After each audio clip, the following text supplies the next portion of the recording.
There are many places in the real world that people should never venture to. The most dangerous places on earth. But what if I told you that I went through most of the places in cinema, in the fictional worlds we see on the big screen, to find out what the worst place is? And I think I might have found one that's above all others. All right, hear me out. Hear me out. Okay, there's a lot of crazy ones out there. There's Gotham City. In any adaptation, nobody wants to live there. I don't know how the fuck there's a population in there at all. Everyone would be fucking leaving.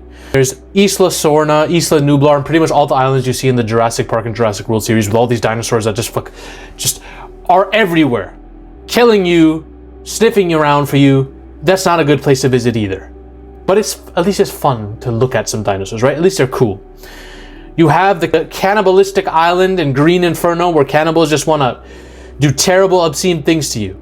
You have the western landscape town of Bone Tomahawk where these degenerate, evil, demonic natives take you and do extreme, terrible things to your body and your genitalia. Watch Bone Tomahawk. It's one of the most brutal films of all time. You have the island of Dr. Moreau, which is the weirdest island of all time. I ain't visiting that shit if I was given tens of millions of dollars. Hell no. Too much weird stuff goes down on the island. The island from Infinity Pool, where all the elites go. And this is the most degenerate version of elites you've ever seen, doing a lot of degenerate shit on this island. Watch Infinity Pool if you want to know what the elites get up to in this world. It's a very interesting take on that. I really, really enjoyed it. Blade Runner! That's where we're heading, let's just be real. With AI and all the shit and what we're doing to the world, Blade Runner is the world we're heading to and nobody wants to visit that, alright? Any place in the Mad Max world. The Blair Witch Forest, now we're getting supernatural here. The Hotel from The Shining. Mordor, which just thrives on evil. Camp Crystal Lake, you're going to be killed by Jason. Pray that you're not a cliche or a stereotype character, because if you are, you're dead. And then you have Skull Island. Now there are many iterations of what Skull Island is. Skull Island is arguably the worst place to be caught up in. But what if I told you that the MonsterVerse's version of Skull Island is nothing? It's child's play compared to the real Skull Island. The most terrifying version of Skull Island ever. The one that I probably wouldn't visit even if world peace was on the line. And we're going to get to that. But the Skull Island, adapted in King Kong 2005, is a nightmare hellscape. It starts off with you being met by a little creepy native girl who does this with her hands and tries to bite the shit out of you. And then you're flanked on all sides by these motherfuckers. These natives that will not only brutally kill you, but they're going to go after the hottest looking one of you and put you up to be sacrificed to a goddamn ape. That's the opening. That's your opening welcome to the island, okay? We haven't even gotten to the real shit yet. From there, we have centipedes that want to mouth molest you. They want inside of your mouth. Now, I want inside of her mouth too, but in a completely different way. This creature doesn't give a fuck. Then you have these giant iguanas that want to eat you. That's not the only thing that wants to eat you. You have sea monsters in the deleted scenes of this film that'll come after you too. Nothing, land, ocean, the sky, because you have giant bats in the sky too. Nothing is literally safe. There's not a single place. Oh, I have the high ground here, I'll be safe. No, fuck no. A giant bat's gonna come out to eat you, and better hope King Kong doesn't accidentally slap you while swinging through the vines. You're dead. You're dead either way. You have sexual Tyrannosaurus. Remember that line from Predator? The first one. I'm a goddamn sexual Tyrannosaurus. Yeah, this is actually that. Naomi Watts is crawling around hiding, and this thing is right up on her ass. Looking at her like this. Sniffing up her ass. This is a sexual predator. This is a sexual Tyrannosaurus that wants to do obscene things to her. There's a sexual perversion to everything on this island, by the way. If you're a woman in this if you're a hot woman in this island, you're cooked. Because the natives will look at you and be like, oh yes, fresh meat for Kong, and try to sacrifice you. King Kong himself will fall in love with you. The T-Rexes will try to molest you. Centipedes will try to molest you. There's literally nothing that's safe for a woman looking like her on this island. Good luck. When your best friend is a giant ape, and everything else is trying to kill you, when a giant ape is the coolest dude on the island, yes, we have ventured into hell. We have ventured into a hell that we should not know. That's essentially what this is. Now, There's another film called Deep Rising with a sea creature called Octolus. If for those of you who don't know, Octolus has sentient tentacles that will devour you and suck up all your fluids, all the water in your body, to the point where you're just a husk of flesh and bone.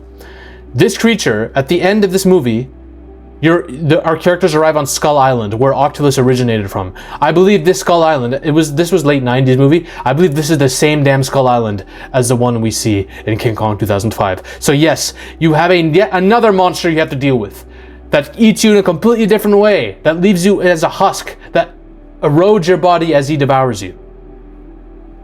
And he's another ocean creature too. In fact, he was so big he had to leave the island because he was feeding on everything, which, you know what, you might be safe there. But if one of these creatures exists in the ocean, you're fucked as well. And then we have the scene with the bugs and the insects. Now, if you hate creepy crawlers, you'll hate this sequence of the film. You just will. You won't like this. This is really bad. There are levels of trauma one experiences with this kind of thing. There's a kind of trauma you experience if you're afraid of giant bugs and wasps crawling up and down through your damn shirt, trying to get at your flesh. That's one level of trauma. Then there's a level of trauma one experiences when it comes to slimy, serpent-like, wet, pale things. If you know what these are like, if you've seen many of these creatures in movies and hate them, like I do, I have dreams about these slimy, wet, pale creatures under my bed. I have dreams of that. It's an existential nightmare of mine. It's utter torment. That and smiling brunettes in the fucking dark. Well, let me tell you, this film exceeds those fears completely. With them.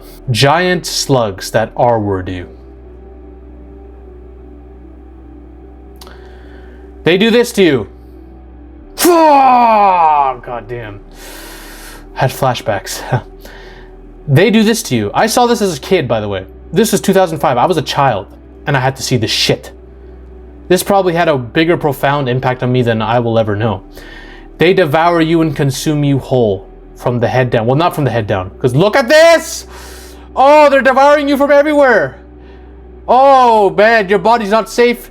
They are going for your arms, the legs, and the nutsack. Imagine getting sucked, and you're not dead instantly, by the way. You have to get sucked into this thing from the head down. Fuck this. Fuck this. I'd rather burn in hell. I'd rather burn in hell. Hell is probably worse than this. In fact, my hell would probably send 20 of these things on me while I'm burning. Now, you could say, Zaffy, world peace, but you gotta go to Skull Island from King Kong 2005. But world peace happens. The world's gonna have to be in war for another 10 years, because I'm not going to fucking Skull Island.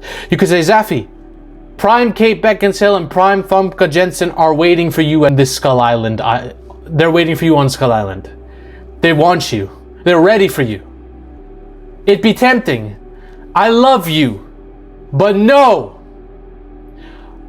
I need to look at the upsides and the downsides, the return on benefit of this kind of experience.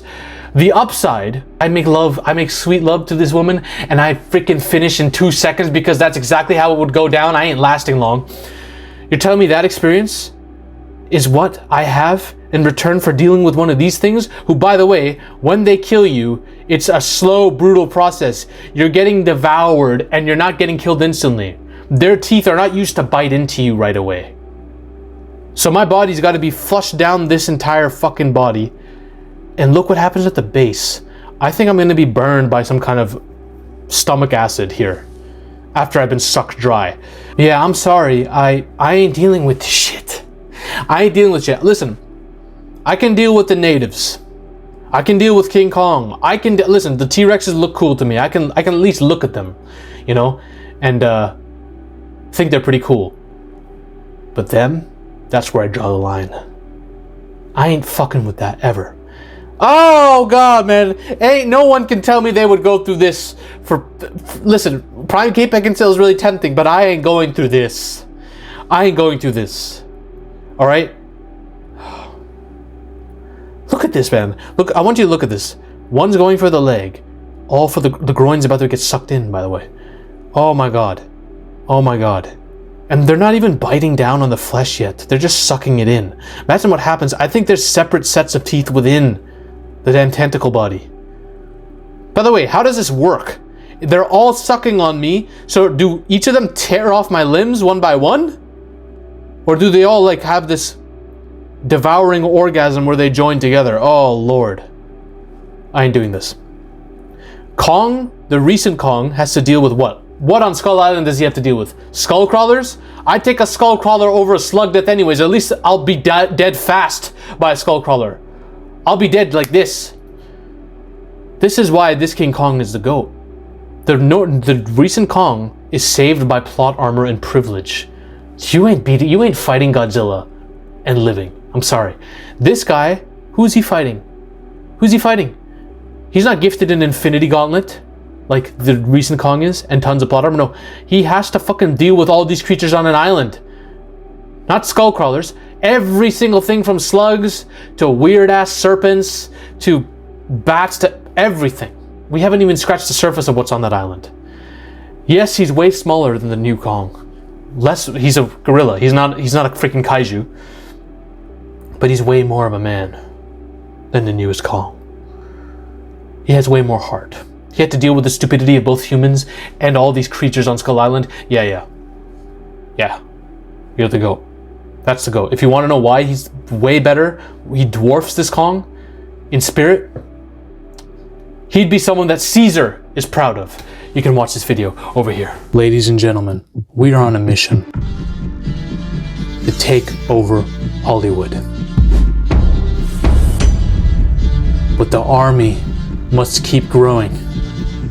If you want to suggest video topics to me, or talk about your favorite movies or favorite film theories in a community with like-minded individuals, join the Zafy Discord now. Link is in the description and the comment section as well. Join us. This movement is just beginning. We're taking over Hollywood, one coke line at a time.